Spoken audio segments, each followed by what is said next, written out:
God came to me, but she came as goddess, as a feminine energy, and I had never heard anything but God the Father. And so it was like being wrapped up in a warm, nurturing blanket of love and compassion and comfort and just like feminine beauty. And it was just like I was held for the first time in my life that night. And I experienced like angelic presences, and I could smell colors, I could taste sound, like my senses all became one.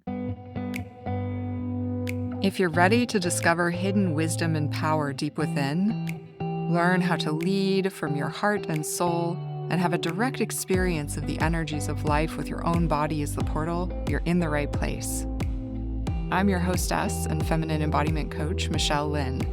I'll be your guide as we explore together what it means to fall in love with your own aliveness and how to enter more deeply and intimately into life itself. Welcome to the Feminine Mystery School podcast.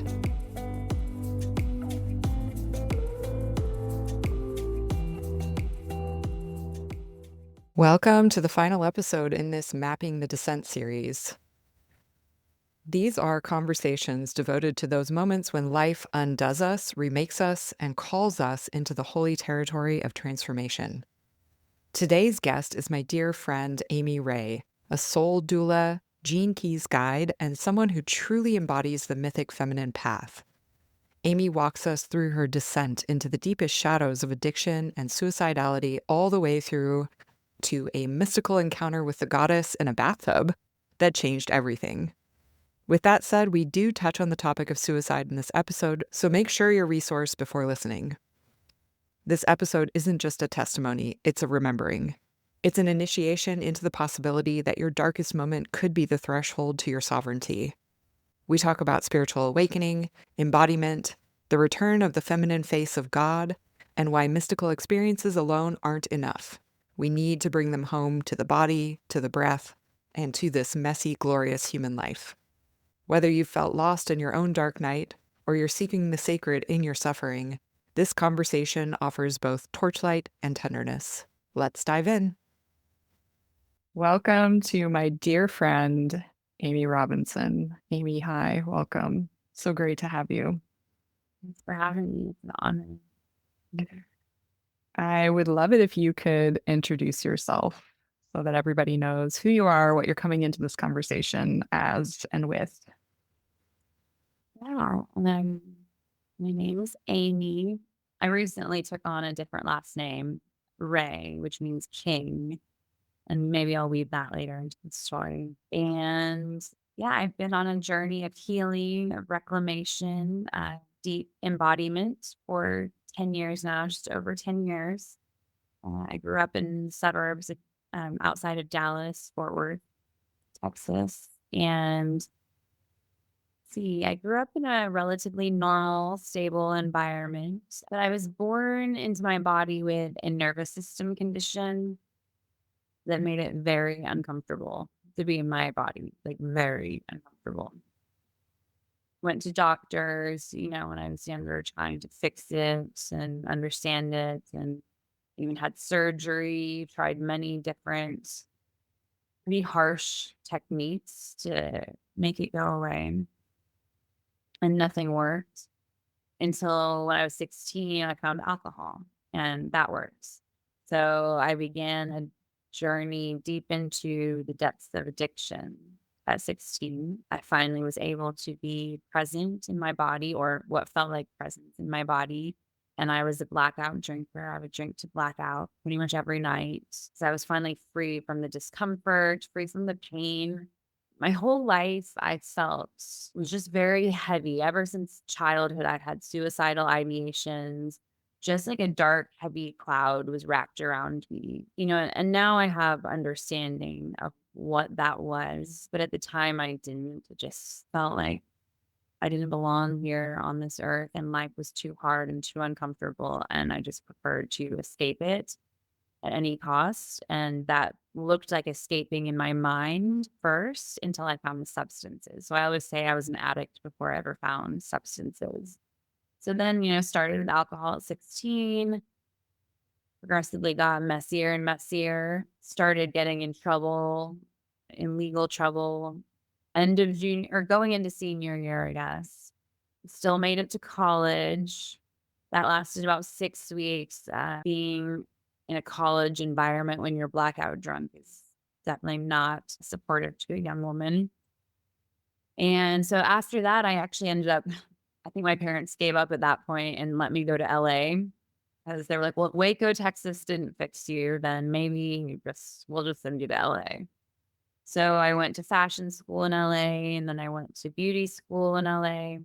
And being a hairstylist stuck. I became a hairstylist and still was definitely drinking every night, pretty much every night, blackout drinking. But it was semi-functioning, I guess. Like, I didn't have much responsibility. And, then I moved to New York at that time as well, and still drinking every night and started with other drugs there and somehow survived living in New York. And then I moved back to Dallas and I found, prescription pills. And the moment I took it was Xanax was my main love. The moment I took my first Xanax, I was like, "This is it. This is it for me." I devoted my entire existence to this pill and to the getting of it, taking of it, to everything. I, like, married it in that moment. I was like it felt like the weight of the world was off my shoulders, and I felt normal. It felt like my nervous system was finally at ease for the first time ever. So that was at age 22, and that began a long, very dark road that included a marriage and a divorce, lots and lots of arrests and trips to rehab, and none of that ever stuck, none of the rehab or anything. I never actually wanted to stop taking the pills. I was like, "Why would I wanna stop that?" And so all the things for years, that go along with addiction, I experienced, and, of course, as it does, it got messier and messier. I often say, like, from the years of 2012 to 2014 was, like, a permanent rock bottom, just, like, rock bottom the whole time. Couldn't hold a job, didn't have a license, couldn't stay out of jail, just it was mess. And then September 2014, I decided that I could no longer live with pills, but I could not live without them, and I didn't know how, I didn't want to, didn't even know that was possible to live human life and feel good and enjoy it and want to be here and thrive. And I was tired of hurting my family and disappointing everyone. So I initiated an intentional overdose. And person in my life that night had a bad feeling about me and came and broke my door down and saved me. But in that time, what I experienced there in the bathtub was my first, what I would call mystical experience, my first of many now mystical experiences where I had an out of body experience. I zoomed out. And again, at the time, I had no language for this because I was raised Christian and definitely had no understanding of any metaphysical things, energy, like none of these words that I have now to describe that experience were in my vocabulary. But I zoomed out and was given what I now know is the perspective of my highest self. And God came to me, but she came as goddess, as a feminine energy. And I had never heard anything but God the Father. And so it was like being wrapped up in a warm, nurturing blanket of love and compassion and comfort and just like feminine beauty. And it was just like I was held for the first time in my life that night. And I experienced like angelic presences and I could smell colors, I could taste sound, like my senses all became one. I think it's called synesthesia, where your senses like all cross over into each other. And what I experienced that night was just it was telepathic. I never, like, heard her voice, but it was a telepathic an immediate download and a knowing of truth. And I was given encoded with the gift of truth that night, and given understanding of the truth of our reality, of the truth of humanity, of religion, and of my purpose on the earth. And I thought, oh, I could live like that. Like, if that's what it means to be human, I can do that. So from my experience, like, I know a lot of people that have NDEs don't want to come back. But I was like, "Oh, get me back because, like, I wanna do this right now." Like, I want the opportunity to rectify and to make something of the mess I had created. What's an NDE for anybody who doesn't understand that term?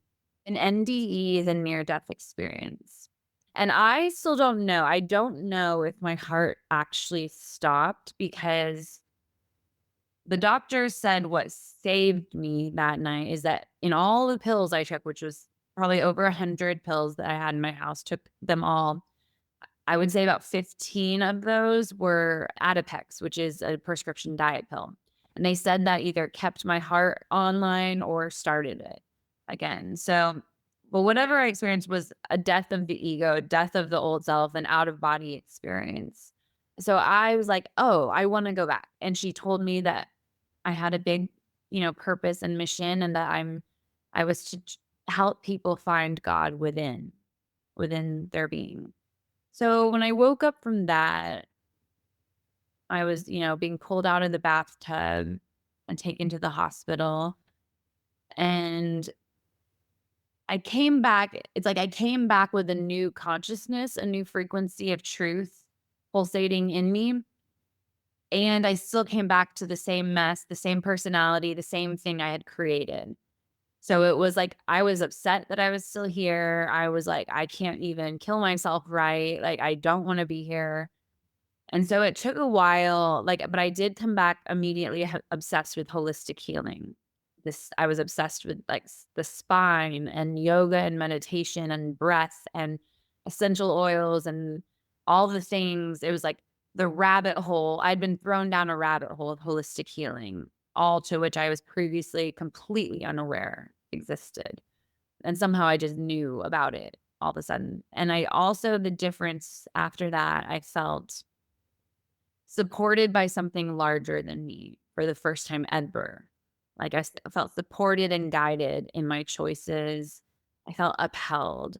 And I did not desire to escape in the same way anymore. So that began, I describe it as my entire life. I was drowning in an endless ocean of purposelessness and depression and just drowning. And it felt as if that night someone threw a life raft out for me and I got in the life raft. And then it took 10 years to get to shore. And the getting to shore was like the healing of all the things that created the addiction in the first place. The beliefs, the patterns, the karmas, the relationships, the things that had either created the addiction or come as a result of that, and the deep healing of my body, which is I've had physical issues before, but the damage done to my body on a cellular level from the sheer amount of pills I was taking was pretty intense, and so was that night was the beginning of that journey, a journey into the depths of myself, into the reclamation of my inherent divinity, which I was given a glimpse of that night. And after that night, the vow that I made to myself was that, and again, I didn't know what this meant at the time, I do now, but I vowed that I was going to not only heal from addiction, but I was going to heal all the way through to the core of my humanity, like to the root cause of my suffering. And I would say I've stepped into that place of reconciliation now. And so now my greatest joy is supporting others in doing so because my story is my personal story, but it's also mythological, it's universal, it's the hero's journey. That was just my version of the journey, but everyone must go through a reconciliation, a redemption, the dark night of the soul, initiations, all of that. So I'm here to support that because my 10-year journey I think it was a lot harder than it needed to be. For me, it needed to be that way so I could help people, but I could have avoided maybe a lot of messiness, or I would like to support people so that it's just not so confusing and unknown because it is like moving through an invisible world with no map, no guidance. And in fact, it's pretty much the opposite of everything we've ever been told. You start realizing everything you've ever been told is pretty much a lie. Your entire personality is perhaps a trauma response. Like, it can be very lonely, very isolated, and very confusing. Yeah. I deeply desire to support people in that, the collective awakening that we're in. And that's one of the reasons I wanted to speak with you on this podcast series is because you do have such a deeply embodied intimacy with this mythological descent and everything that is entailed in that experience and that human experience. And some of these conversations that we've been having have been kind of, people dipping in and out of the underworld. But for you, it kind of sounds like your whole life up until a certain point was just an intensifying underworld journey until you hit this climax, as you said, the rock bottom of being in the bathtub, having a near death experience. Yeah. I'm curious, what is your perspective on that? I took up residence in the underworld my entire made it my home. I always joke that, like, my entire life was a dark night of the soul. That's what it felt like, and looking back and when I tap into that version of me, childhood, like, it felt like I was just in a dark night of the soul forever, and my that night in the bathtub was my first time out of it, and that was Mm, out of the dark night of the soul. mm. And then I have experienced many big and little dark nights of the soul on the journey from that, but nothing like the consistent, steady heaviness that I felt my whole life. Um, Did you have a connection with God or the divine before your first mystical experience? Not really. I mean, like I said, I was raised religious, and I would even use the word like religion was shoved down my throat. I think it was like an effort to try to fix me or save me. Like, we don't know how to help this kid. So, like, here's a bunch of religion. And I grew up, in the Bible Belt, but it never resonated with me. I would hide in the bathroom at church. It just like made my skin crawl. And so what I say is I never drank the Kool-Aid, but it took a lot of work to resist that as well as like I recently had this vision of me when I was like 9, and I'm just like holding off this delusion and illusion off of me, but it took every ounce of willpower and strength to hold that off so that I didn't swallow it, basically. So I never didn't believe in God though, but I was never afraid of hell because I was, like, pretty sure this feels like hell already, and, like, I don't care about going to hell because it can't be worse than this. And then Jesus, like, I mean, I had accepted Jesus as my Lord and Savior when I was, like, 2 or 3, as you do, because 'cause you're told to, but I never had, like, a relationship with either one, God or Jesus or any divine archetype, but I didn't reject it. I just didn't care. I was so deep in my suffering that I just didn't care, and I would pray to God to save me from my pain, and, I never got answers. Near the end of my journey before the suicide, I started seeing, like, entities. I started seeing demons and stuff, and that was, like, when the really spiritual world started opening, I would say, back up to me. I'm sure it was open, like, as a child, I just don't remember it. But, yeah, what I felt that night was my first encounter with God in a way that, like, felt true. Mhm. I think one of the themes of this descent experience is often a crisis of faith or a loss of sight or connection with the divine. I'm floating out here and there's no higher power out there because how could there be a higher power, a benevolent force if this is what I'm experiencing? So quite often it involves a crisis of faith. And I'm wondering, you said you never didn't believe in God, but since that moment when you had that mystical experience, have you had crises of faith, or do you feel like you've had a tether since then? Beautiful question. I feel like I've had a tether since then. And I still like gone into the depths of suffering over and over and over again because even though now I'm tethered to the divine, which is within, there's still opportunity to feel disconnected from that and experience the separation or the belief in separation. But so I still experienced it on one level, but there was an overarching understanding and consciousness that still was like witnessing it, knowing I was still connected to God. So I've never been back to that specific darkness that I was in before, where it was like the drowning in the ocean. I've stayed in the life raft since that night, but there has been very tumultuous waves. What wisdom would you offer somebody who's having a crisis of faith? First and foremost, I would encourage people to turn inwards to reclaim the inherent connection to God within.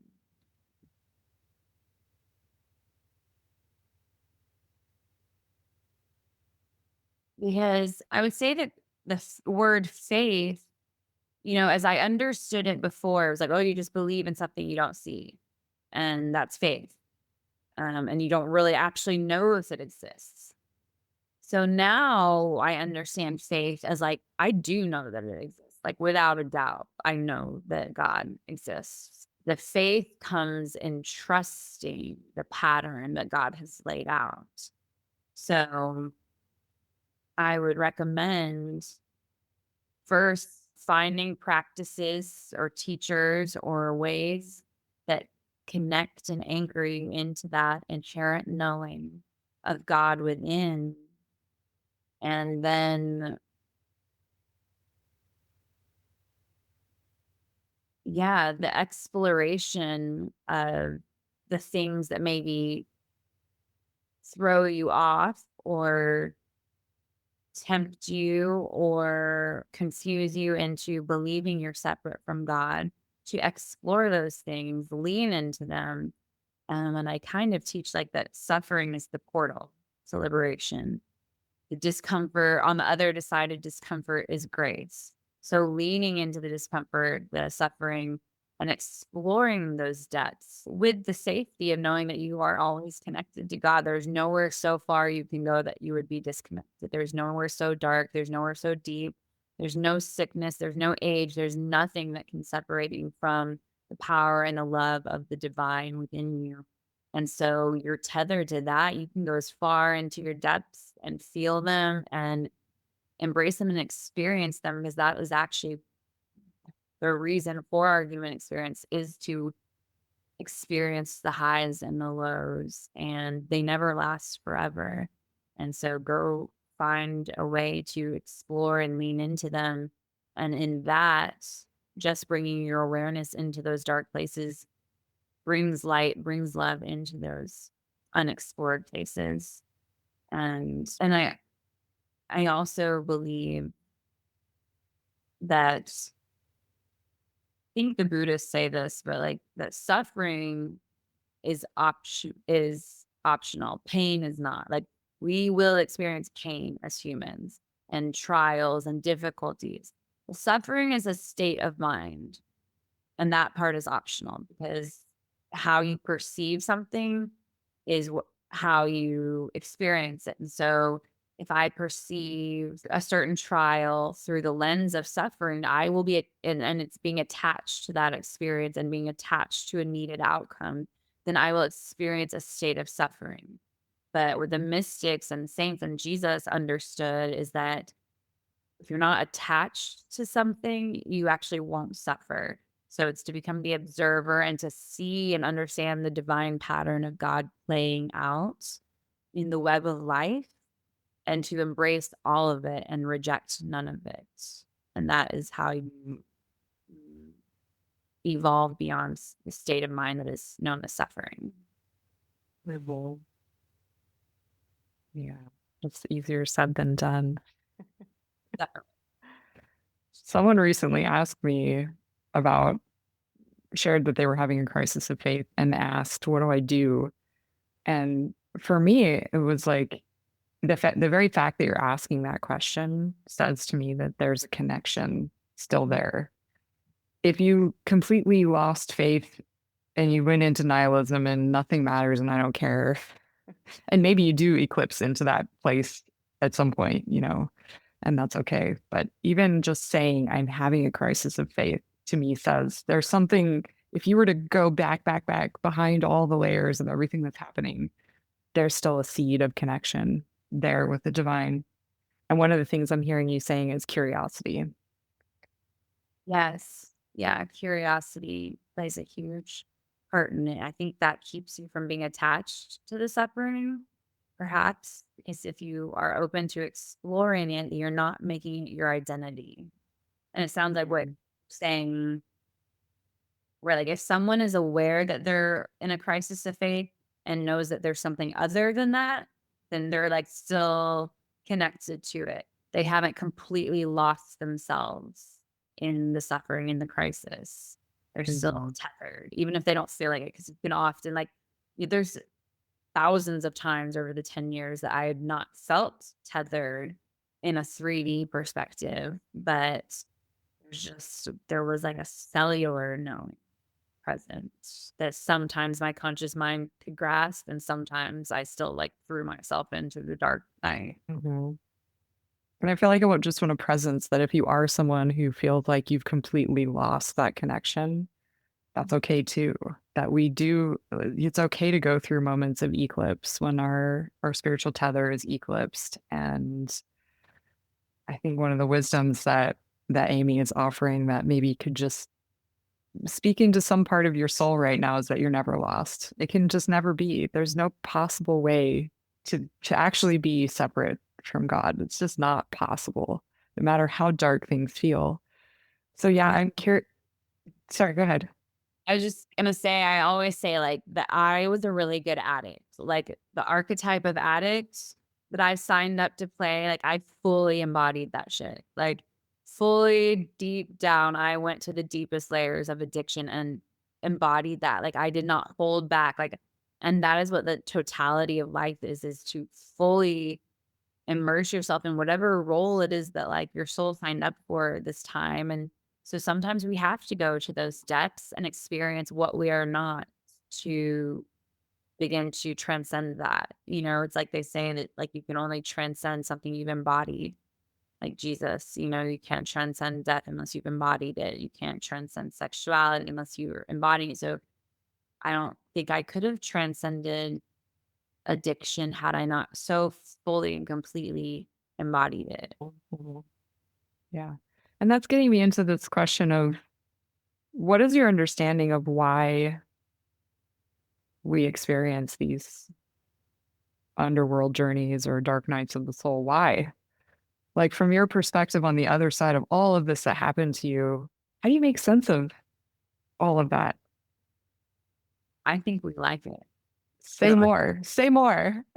I think our soul is like signing me up for the roller coaster. Like, as one of my friends says, like, no one like flocks to an amusement park to ride a train. It's just straight across. Like, you sign up for the exhilaration, the adrenaline rush of the highs and the lows. And our soul is so anchored into our unity and God consciousness, a super conscious that's just like love, light, pure bliss. That's actually where we reside. And that sometimes when I like connect to that feeling, I'm like, that'd be boring. Like you just like want to come have fun a little bit. And also the understanding that this is all actually just a grand drama playing out. And so our soul understands that. It's like, cool, yeah, I'm gonna go be an addict for a little bit. Yeah, I'm gonna be in a toxic relationship for a little bit and see what I can learn. The soul knows that it's experiencing itself through that, but it's our conscious mind, our ego that gets so immersed in the drama of the 3D of the sensory world that we get attached to it and think we're stuck in it or we perceive that as the only option for the way we can live our lives. But so that's why practices that connect you to the observer mind, your super conscious mind, the soul consciousness, and start observing your life and start being the co-creator in your life rather than the victim of your life, or realizing that you are the cause, not the effect of life. So yeah, I think we sign up to come here again and again because we're like, "That's fun." It's just it's exciting. We get to experience sex, food, pleasure, like friendships. Like we just like it, the human existence can be so rich, and I never knew that before. I just thought it was suffering and uncomfortable and horrible, but it can be so rich, and I think that's why we like it. Mhm. It's quite a tantric view, and you're really talking about a soul or spiritual view of this. And I just also want to name that if you are suffering from trauma or addiction or suicidal ideation or anything intense and serious like that, there is a level of, I've got to just take care of my human. So get the help and support you need. And there's this level of, if you're not in some kind of acute trauma or suffering or illness or something along those lines, you can open up this inquiry into this more tantric view of what is this human existence and why have we come here? And that idea of that we descended out of the oneness to experience limitation, to experience the limitation of being in a body, to experience the limitation of time, space, and having to move something dense through space, to experience separation. Because if you just are, I am, there is no other to interact with.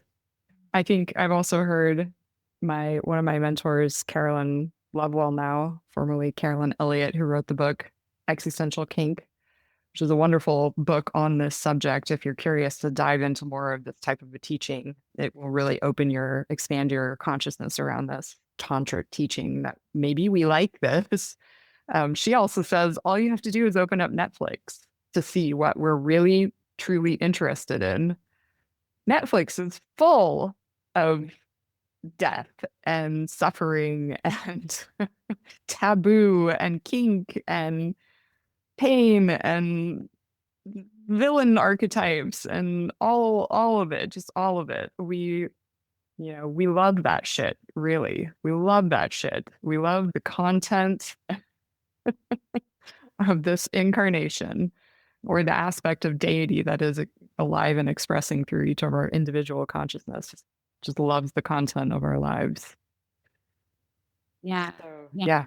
In addition to what you said, yeah, and if you're an acute experience, like for me, like after that first mystical experience, I wanted more of that. And I actually went too far into that. I actually got addicted to spirituality. Like, and then I got addicted to a relationship. Like, so my addict was like, oh, let me find something else to grasp onto.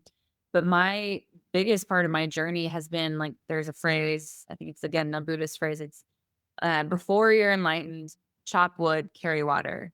After you're enlightened, chop wood, carry water. And that has been like so like that was a hard experience for me, like to just learn to be human, to go to the therapist, to work out, to feed my body, to do the very human things. Because when I was trying to force mystical experiences and understandings for my nervous system could handle them, that also led to catastrophe. And also, I had tried to get out of being human my whole life, like to escape it, avoid it, suppress it. So, a big part of my journey is to go so deep into my humanity that, like, I don't want to escape it. So, yeah, the biggest part of the spiritual journey is, or the embodiment of the spirituality. So that means seeing a psychiatrist and going to AA, like whatever that looks like for you, the human has to be addressed and cared for. The body has to be nurtured and loved and cared for. And then it can lead to more mystical, spiritual experiences and understanding. But first and foremost, and most important thing to do is to care for your human and just create consistency and stability for your human. self so that it can feel safe. Well, yeah, and on one level, we can't even open ourselves to those type of experiences being sustained, really, unless we have a vessel, aka our human body, that's able to allow that to happen. If you're just coping through every moment in life, then that those mystical experiences just aren't going to be available in a sustainable way. And I think this is a big shadow in spirituality on the planet right now, is this like transcendence. I'm just going to leave my body, and we see that in all kinds of ways, like the love and light thing trope, and even in plant medicine experiences, like just people who just want to empty out into the bliss of the divine and not anchor it down into the body. And I personally, it's my opinion, and I'm really curious to hear yours, that that's one of the initiations that this descent and dark night calls us into, is the embodiment. It's the dirt and the blood and the bones, and that this is fully half of this experience. And, the Dharma gates are endless kind of thing. Like, this is just it. This is it. We're just going to keep incarnating in the samsara, in the Maya, and we have to find a way to integrate and get right with that. And in fact, that is feminine spirituality to me, is this like, it is inextricably knit into this embodied experience. I'm curious what you have to say on those topics. Yeah, there's definitely a shadow of like spiritual escapism, spiritual bypassing, and I definitely went through that. I think it might be a big part of the spiritual journey because like the ego is still there. You can't not have the ego. So the ego is still operating but you just have new material now. Like so I went from addiction to finding spirituality and all this stuff and it was like my ego was like great, we can use this. We can still use this material and like be in control. So like that was a huge initiation in itself and I got my ass kicked many times still trying to bypass the body and seek these higher mystical experiences. And while when used appropriately, the mystical experiences can be huge initiations and life changing.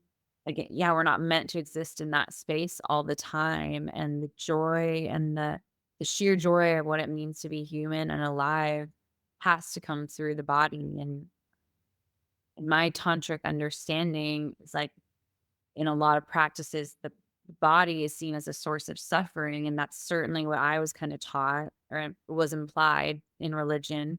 And I certainly had that experience in my life that my body was the source of suffering.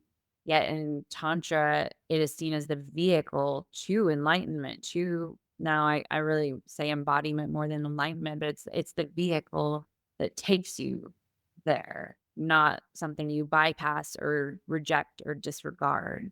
You don't one teacher I know, he says, like, transcends, the word transcend, you're ending the trance. So, you can't transcend you're not just transcending doesn't mean going away somewhere. It means embodying all of it and ending the delusion of separation.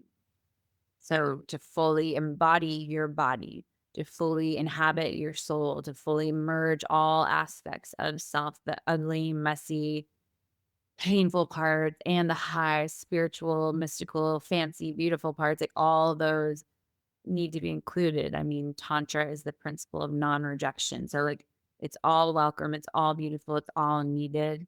And only when you weave all those parts of self, then can you fully experience your totality and the bliss that comes from that and the pain that comes from that. And just experience the full spectrum of what it means to be human. One thing I've been really excited about lately is this idea that the divine is actually evolving too, and that the divine, God, however your conception of God is, somehow needs our participation Yeah. in order for that to happen. And it's actually our participation in these bodies that creates a medium for that. Yeah, I think that's a fascinating perspective on God. It's like that God actually needs you and you are needed by God, by the divine to fulfill some aspect of consciousness that couldn't be fulfilled without you. So I kind of describe it as like we're all given a piece of the evolutionary pie to heal, to integrate into consciousness itself. And so, like, your piece is your piece, my piece is my piece. And like, that's our slice to deal with in this lifetime. And consciousness, God needs us to do the work to integrate that karma, that curriculum, so that it can continue to evolve. And Mhm. I love that understanding and concept. It gives a greater meaning to anything that you go through as a human, a meaning that maybe gives more purpose and hope than emptiness. Yeah. And it's connection to something larger than you. And I think it's connection to a greater purpose. One of my big and my shadows, and I work a lot with the gene keys, and my life's work is the shadow state of purposelessness. And it pretty much sums up my entire life. But I think, yeah, the true purpose is knowing that we're connected to everything and everyone, and we have a divine role to fulfill in this lifetime. And that, there's studies done on people that are connected to a sense of purpose are healthier, they live longer, all of that stuff. It fuels you with vitality when you're serving something greater. And that, yeah, gives you a sense of meaning in this sometimes seemingly chaotic, erratic, confusing world. Yeah, that can be a really hard thing to be with when you're in the middle of it. That this idea that it's happening for you, not to you, and there's a Yeah. greater meaning for your suffering. All of those kind of messages, they fall a little flat, I feel, when you're in the worst of it. Definitely, when you're drowning in the ocean, it's hard to, like, feel comfortable on the shore in the warm, sunny sand. And sometimes you just need to feel that drowning. And I've found that my bouts with purposelessness, my dark nights of the soul have gotten less intense. They last less time, and there's more of a sense of, again, being guided by something larger, even though I do give myself when I'm in a dark night or an underworld moment, I give myself fully to it. I lay on the floor crying, screaming, feeling it to the depth that it wants to be felt. And it's also at the same time, it feels like I'm like watching myself cry. And I know that I'm freaking out for nothing. It's like this like dual awareness thing happening that's just like, oh, look at her having a human experience. And it's cute. And but the more I lean into it and feel it instead of being like, why am I feeling like this? I'm not supposed to feel like this. Like I should be doing this. This person's doing this. I'm not, if I stay out of that, then it passes much easier. If I just like surrender to it. Yes. Maybe the farther we go along our path, the more little ego deaths we experience, the more we can have sort of a baseline awareness of the greater, the bigger, the larger self, self with a capital S. But I for sure remember my early experiences, and I think this is a common theme in this experience of wanting to get the fuck out of it as quickly as possible. And maybe even prolonging it by doing that, by being like, okay, how do I fix this? And not kind of going on to, I'm just going to lay on the floor and like let myself cry and be in this experience, but being like, what do I do? How do I stop this from happening? Yeah. I I think about that's a very masculine, mindset to like want to fix something, to have a goal in mind, to have an end destination. It's like approaching the process of birth from the masculine perspective. It's like, oh, baby needs to get out. Let's do these things. And like nothing on the way to getting the baby out is acceptable to explore. It's like end goal in sight. This is what we do. But the feminine is process oriented. So it's like feel the discomfort, feel the contractions, lean into them, perhaps even feel pleasure. And like, there's nowhere to get to. Like, the journey, like the destination is the journey itself. So the more deeply we can lean into it and not, and I was huge at trying to fix things, or when people would call me to talk, immediately I would like recommend something to them. And then I realized people don't like that. Yeah. And and so it's a very, like, masculine approach to it, but the feminine, again, is, like, process oriented. It's, like, embrace the process and, yeah, try to give yourself to the process. Mhm.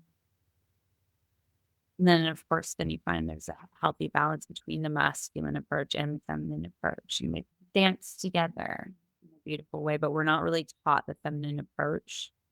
So much Mhm. so in the masculine approach that we haven't really learned the feminine. So as we start to learn the feminine, it just kind of changes the way.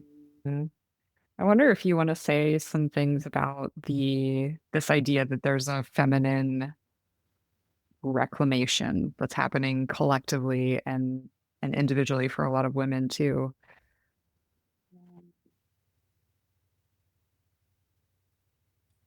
You know, as I explained my near death experience, that was my first experience of understanding God as anything but a father. And then there's a movie, one of my favorite movies called The Shack, and it's based off a book, but the man, he was abused by his father as a child, and so he has a near death experience and meets God, but God is a woman because that's what he can that's God meets us where we are. And so like to him, like a father God was impalatable for him because of his trauma. And so this feminine concept of God has been lost throughout the ages, some would say quite deliberately. And then at the same time, it's about the balance of the two. And so every human has a feminine essence within them, and we have the divine mother, yeah, rising back up to the throne, to her seat on the throne, so that we can have equal masculine and feminine energies. You know, we don't want to be extreme one way or the other. And it's like the two sides of the infinity, the eight. And I find that my healing has very much been like, oh, I'm in like a masculine healing phase. And then it will go back around. I'm like, oh, I'm deeply healing my feminine now. And then it's it's like this weaving of the two and learning to dance between the two. And I also understand the feminine as like the Holy Spirit. Like she's the breath of God. Like she is the version of God that Jesus says he left here for us on earth is the Holy Spirit, the comforter. And what our humanity needs right now is the softness, is compassion, is nurturing, is grace. So that part of our understanding of God is in a deep reclamation and a deep coming into coherence through each individual on the planet, and then that will manifest in the collective awakening of feminine consciousness. Mhm. And that gets me into this question of the larger context of these conversations. I mean, this is tale as old as time. Some of our oldest myths are myths of descent. Inanna, that's one of the oldest myths we have written from Sumerian times. Inanna descended into the underworld. So the descent is not new to our times, and yet it feels like this is a certain moment of Mhm. having this conversation individually and also collectively. So I'm curious, what are your thoughts taking what you were saying about this spiritual integration that seems to be happening for us collectively after, a couple thousand years of really male dominated systems in religion and just generally on this planet? What's alive for you around the greater importance of integrating this idea of a descent? On a really esoteric level, it's like God, consciousness wants to experience the fullness of itself. And we, in the way we've been taught, have been taught to avoid the dark places, the uncomfortable places, the shadowy places. And I believe that our full humanity and divinity both want to be reclaimed fully, completely, and totally. And the only way that can be done is to go into the depths of the unconscious, the shadow aspect of the human nature, and reclaim the shards of light of God consciousness that want to be brought up into the conscious mind. Yeah. And like, I don't know. I mean, I know that there's so much I know nothing. And like that's just seems to be where consciousness is right now and in a great expansion that requires all hands on deck and us to go into every aspect and bring God into those places that we previously thought God was not. Because I think the final destination, perhaps, if there is one, I mean, I know there isn't one, but like, is the complete and utter awareness of union, of unity consciousness, of like all as one, as oneness. But we cannot experience that totality of the truth of existence, of consciousness, if there's still shards over here. Well, I'm not gonna look at that. I'm gonna like keep that hidden, swept under the rug. No, that has to come in too. Like, so it's like with each individual reclaiming those shadowy parts, that's how consciousness fully comes more into itself as a full expression. And definitely think that's where consciousness is going and wants to go. So whether your conscious mind wants to do that or not, it just might be heading in that direction anyway, because it seems to be the collective theme right now. Um, Mhm. so it's definitely much more pleasurable when we can get our conscious mind on board and kind of like be like, okay, I'm going in, I'm going into the dark places, and I am the light that needs to reach those dark places. Like, I have to go shine my own light of awareness into the dark corners of my psyche to illuminate them so that they are no longer dark. And that's the work. So it just does, I think, requires a lot of courage and yeah, Mhm. um, in something larger, some larger purpose beyond what we were told what it means to be human. Like being human is so much more than we've been told, and God is so much more than we've been told. Mhm. So, Yeah. The dark corners of my psyche is also the psyche, as above, so below, as within, so without. Yeah. Somebody asked me recently, because I do work, around the feminine and women's empowerment, and I would call myself a feminist. Maybe it's a tangential other discussion, but somebody asked me recently, so do you want women to be in charge? Do you want to like flip the power structures so that men are subservient now to women? And I'm like, no, no, that's not what this is about. That's not what my work is about. It's not about, oh, you were in charge and now we're going to put you down and we're going to be in charge. It's an evolution into something entirely new, which I find is one thing I find so inspiring about you is you're really connected to this vision of where we're going and what this all means and what we're evolving towards and like living into that vision, holding that vision, even as we're not quite there yet. We don't know how we're going to get there, but I really see that in you. It's so inspiring that you have that connection. Maybe like even an echo of that somehow lives in you from the future, echoing back. that you are like observe that. 'Cause in my gene keys, I could show you what you're talking about, like that are like the future human. Like I'm here to teach people what it means to be a human in the future, which actually can be really hard in this world, that still wants to be in the past. Yeah, like I mean, in the future and where we're going as consciousness, there's no hierarchy, so there's no women over men or men over women. We've already tried it.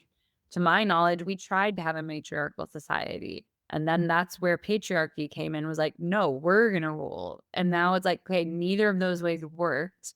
Let's work together now and merge. And no one is above another. They're natural leaders. Sometimes those are women and sometimes they're men, but we all have a role to play.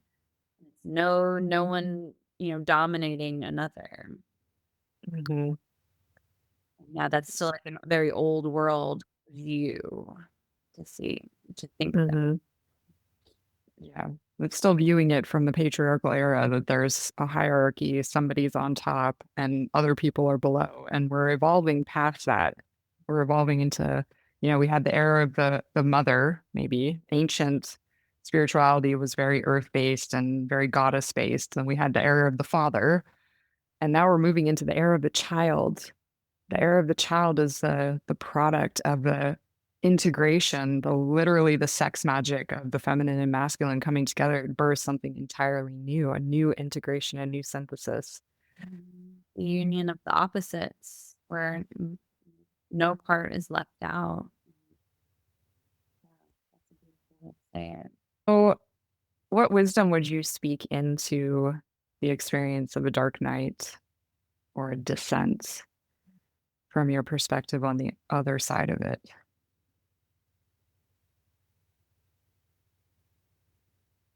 This is not what I would think I would say, but this is what is like coming through with almost tears. It's just that it's our highest honor, and it's an honor and an invitation and an initiation to plummet into the depths of our unconscious mind. And for the first, maybe the first time, we have tools available to do that and be supported in a way that we haven't, at least for a long time.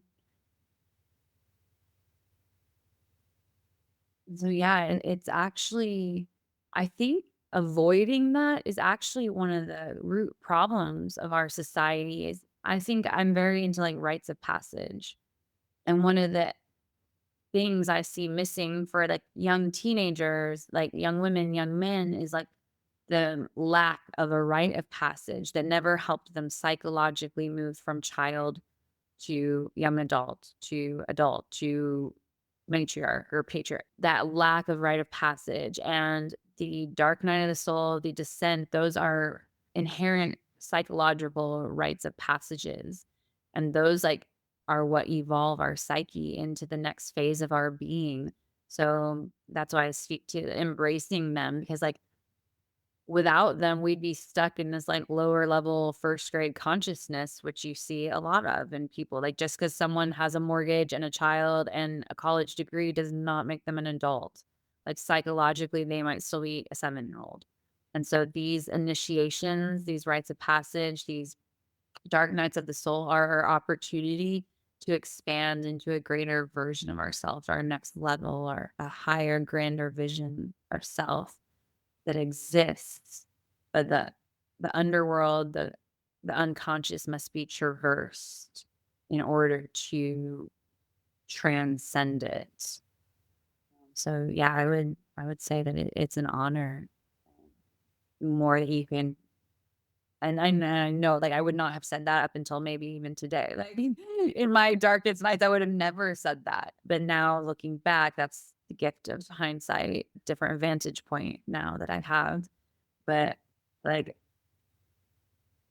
being human without the dark night or just being in the constant dark night was no way to live. And now I get to feel strong and evolved and capable because I can face my shadows and my demons, and it just makes life much more comfortable. So it's an opportunity.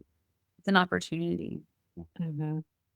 That's one of the things I'm really excited about that I see happening in the world is the resurgence of ritual and myth and the immaterial kind of the connection to it's not just what you can see and touch, but there are bigger things happening in this renewed interest in what and in going through ritualizing moments and thresholds and initiations, which I think as humans we had at one time. We had a lot of ritual and a lot of connection to myth and the immaterial and the mystery, and we lost that somewhere along the way in a large way with the rise of science and materialism and the industrial revolution and everything. And I really see a resurgence in that and an interest in these topics. So, yeah, I think what you're saying that there's an availability now of support and books and leaders and teachers and circles and containers where you can be held and have somebody walk beside you in this experience. And that's whether it's your first time or, I think it doesn't matter how far along on the journey you go. we all are just, as they say, walking each other home. And I don't care how far you are. Sometimes you just need a woman to walk beside you. It's like you've given birth 10 times. Okay, well, you still need a doula. You still need somebody there, a sister or a mother or somebody there supporting you. And you go into this liminal portal to bring a life into this world. And I've often thought of myself as a soul doula. And I see that in you too. And I know you're actually trained as a doula as well, which I think there's so many parallels between the process of birth and a woman going through a birth experience because we're literally birthing ourselves or birthing new aspects of ourselves, like bringing new things in from the spirit realm into the 3D. And so, yeah, you're also a soul doula, somebody who has this really deep embodied skill and understanding of moving through initiations and experiences like this. So I think finding people who can walk beside you, who can doula you through your mythic birth experiences, is so powerful. And I've learned that for a long time, I thought I had to do it alone. But at the same time, I was always hyper codependent, like on my dad. And what I've realized in a large initiation that I had a couple of years ago was like, okay, no one can do this but me. Like, no one can birth the baby except for me. And at the same time, I can accept the support of a woman's hands on my back. I can feel supported. I can be comforted and nurtured through the experience, and no one can do it but me. And I have the strength to do it. So, yeah, I think it is, yeah, finding some kind of support system, whether it's a community or a coach or a teacher, someone that can kind of walk alongside you. These big, yeah, birth and death experiences. It's why I'm very into birth and death, both literally and mythologically, because that's what this experience is. It's constantly dying to constantly be reborn. Yeah. Yeah. And just like with birth, when we go into the underworld, we enter a liminal space. And Mhm. so I think the support of somebody who's still grounded in the upper world, aka a doula or a coach or somebody that's gonna be there with, like you said, their hand on your back as you are in the liminal space to remind you that there's goodness, to remind you of the upper world, to remind you of the presence of God, to remind you of your strength. Remind you that there's an end, Yes. a beginning, a middle, and an end, and you're just in the middle right now. So, Yes. Last question I want to ask before as we're drawing to the close of this is what treasures did you take from the underworld? did I bring back from the underworld or take down to it? That I brought back from it. Brought back. My crown, the crown of my queendom, uh, and the things that have literally been given to me in meditations and experiences were the crown and a chalice. And we won't go too much into it, but the chalice is like known as the holy grail or the feminine womb space where the divine water can pour into. Those are like quite literally the objects I've been given and integrated on my journey. Amazing. Anything else that you feel you want to speak about this experience of the descent in this conversation?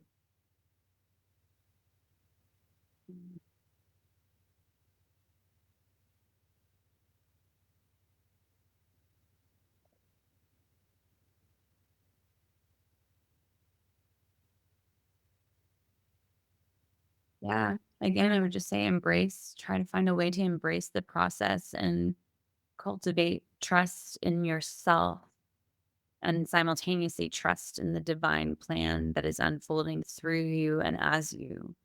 And it is an invisible path and it is the lesser known path, but that path, you are the path. So continue to find a way to deepen into the trust and deepen into the surrender of that experience, and the path continues to unfold. And yeah, like I said previously, it doesn't last forever. Like the dark nights don't last forever, and neither do the highs.